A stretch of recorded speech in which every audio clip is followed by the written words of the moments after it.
Hello and welcome to our Gold Lactation online conference for 2016.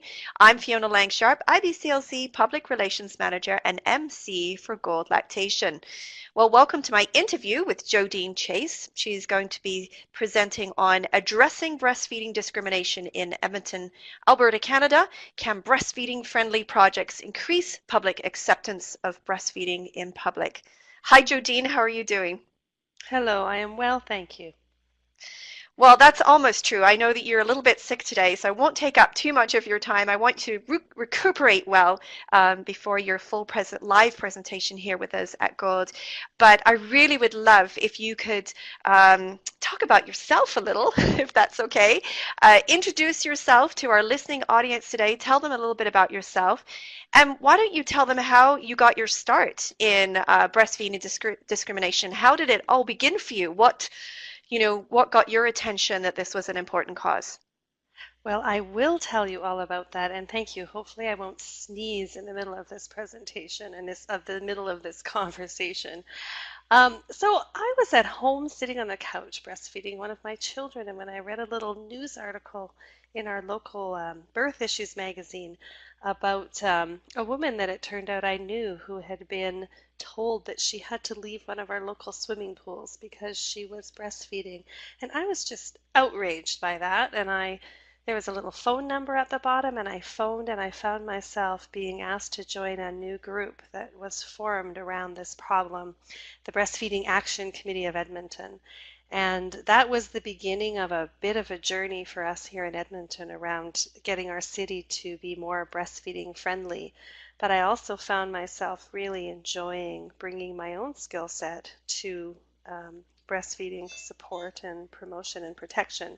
I work professionally in media relations and public relations and communications, and it was really gratifying to be able to step up and support organizations when they were experiencing breastfeeding discrimination or when they had people who were coming to them to say, I don't know what to do, I've been told I can't work and breastfeed, or my photograph of my breastfeeding was removed from Facebook and they've taken my account Mm, down, help. So that's how mm. I got started, and I've been doing that kind of work now for quite a few years, Well, that's awesome. unfortunately.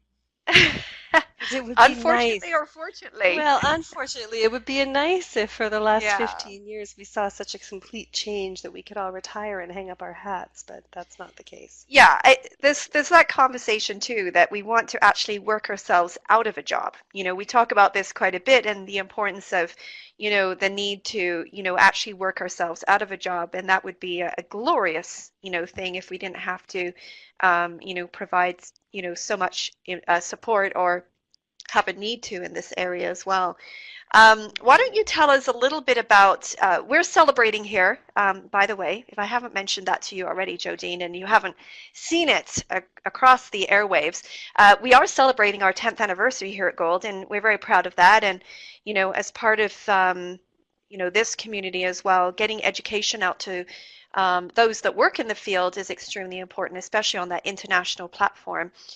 However, we are having this, we're again talking about what has changed over the last 10 years, and you just jumped into that a little bit, but perhaps you can, jump on a few points. Perhaps you can share a little bit about the growth that you have seen, some of the positives, some of the negatives, if you wish, and where you're hoping to see things move to generally in the future here.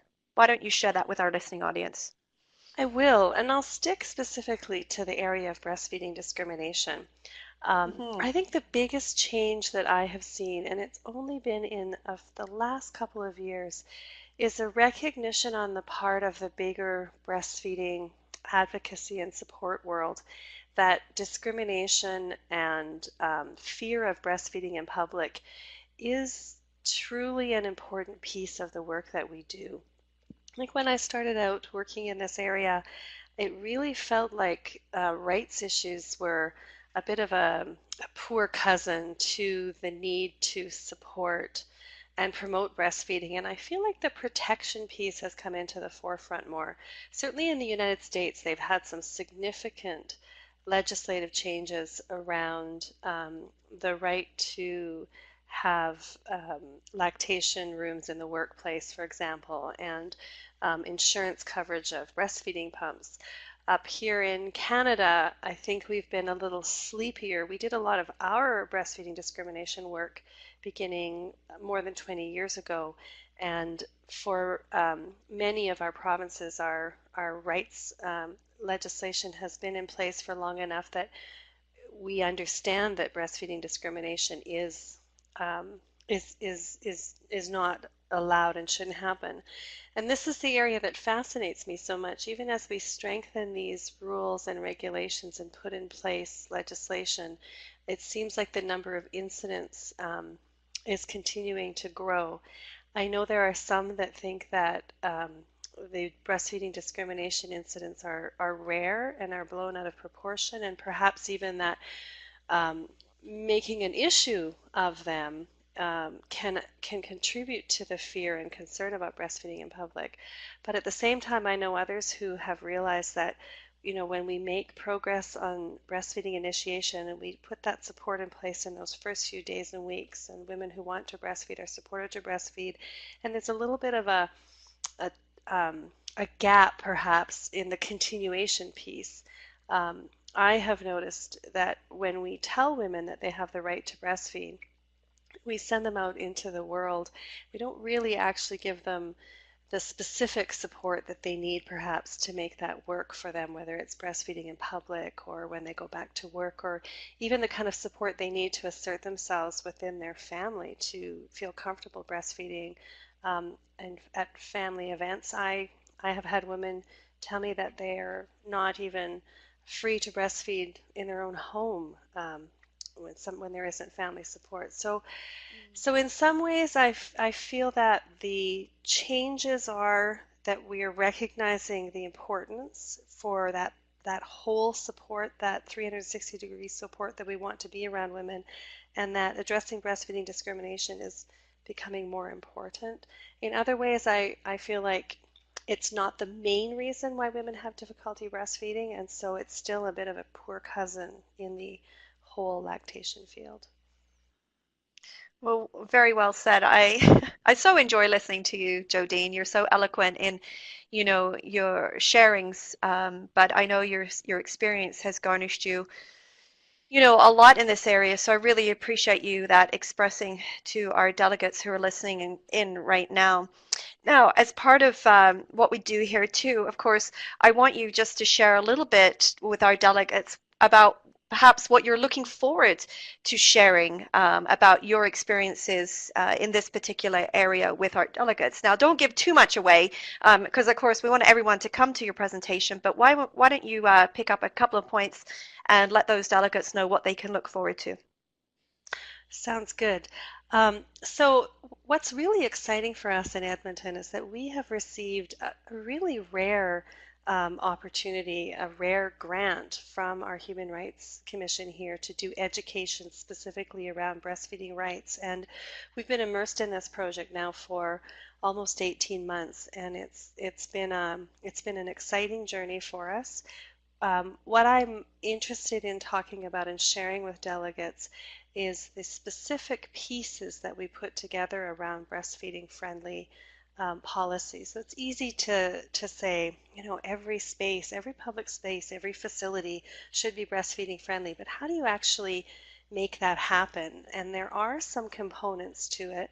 We do know that when you have one piece in place and not the other pieces, that it doesn't always work. And we see that when you look at the repeat number of incidents in some of the global retailers, for example, Walmart or Target, where they continue to have, even though they have policy and training, they still have incidents where women are told to cover or move or are felt, are made to feel shame for breastfeeding in public. So we've broken down what a good breastfeeding friendly policy and process should look like, and I'm excited to share that, and I'm excited to be able to share the results of our efforts, what we think is working and what we think isn't.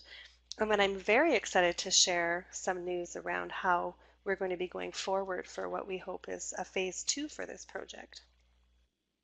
Well, that sounds fantastic. I know that it's going to be a lot of people very interested to hear how you got involved, with that grant, and how perhaps what sort of steps other communities could take in order to make this work for them as well. So that's just wonderful. I'm excited to hear more from you as well, Jodine.